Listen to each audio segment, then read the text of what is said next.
Hi friends, എല്ലാവരും ഒരുപോലെ ഇഷ്ടപ്പെടുന്നതും നല്ല ടേസ്റ്റി ആയിട്ടുള്ള കൊഞ്ച് ബിരിയാണി എങ്ങനെ ഉണ്ടാക്കുന്നതെന്ന് നോക്കാം. നല്ലതുപോലെ ക്ലീൻ ചെയ്ത കൊഞ്ച് 1/2 കിലോ, അതിലേക്ക് 1/4 ടീസ്പൂൺ മഞ്ഞൾപ്പൊടി, 1/4 ടീസ്പൂൺ ഉപ്പുപൊടി, 1 ടീസ്പൂൺ ജിഞ്ചർ ഗാർലിക് പേസ്റ്റും ഇട്ട് നല്ലതുപോലെ ഇളക്കി 1 മണിക്കൂർ വയ്ക്കുക. 1 ടേബിൾ സ്പൂൺ എണ്ണ ഒഴിച്ച് ചെറിയൊരു സവാള കനം കുറച്ച് നീളത്തിൽ അരിഞ്ഞത് നല്ലപോലെ ഫ്രൈ ചെയ്യുക. അതിലേക്ക് ചോപ്പ് ചെയ്ത് വെച്ചിരിക്കുന്ന ക്യാരറ്റ് 1/2 കപ്പ്, 4 ബീൻസ് ചെറുതായിട്ട് അരിഞ്ഞതും ചേർത്ത് നല്ലതുപോലെ വഴറ്റി ഒരു പാത്രത്തിലേക്ക് മാറ്റുക.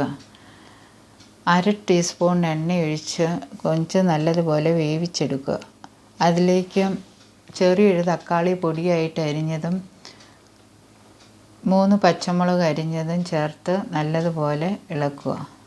ഇതിന് ജിഞ്ചർ ഗാർലിക് പേസ്റ്റ് കൊഞ്ചിനകത്ത് ചേർത്തിരിക്കുന്നത് കൊണ്ട് ബിരിയാണിക്ക് സെപ്പറേറ്റ് ആയിട്ട് ചേർക്കേണ്ട ആവശ്യമില്ല. ഇത് വേകാനുള്ള വെള്ളം അതിൻ്റെ തന്നെ ചൂടാകുമ്പോഴത്തേക്ക് വരുന്നത് കൊണ്ട് അതിന് പ്രത്യേകിച്ച് വെള്ളം നമ്മൾ ഒഴിക്കുന്നില്ല. ശേഷം 3/4 ഭാഗവും മാറ്റി വെക്കുക. അതിലേക്ക് ഞാനിവിടെ 1 ഗ്ലാസ് അരിയുടെ ചോറാണ് എടുത്തിരിക്കുന്നത്.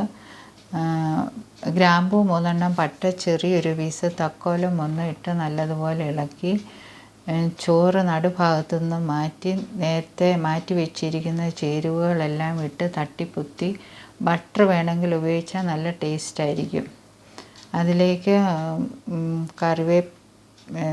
മല്ലിയിലയോ പുതിനയിലയോ ഒക്കെ ഇട്ട് നല്ലതുപോലെ തട്ടിപ്പൊത്തി വെച്ച് ഒന്നുകൂടെ ആവി കയറ്റി എടുക്കുക. നല്ല ടേസ്റ്റി ആയിട്ടുള്ള ഒരു ബിരിയാണിയാണ്. Thanks for watching. Please like, share and subscribe.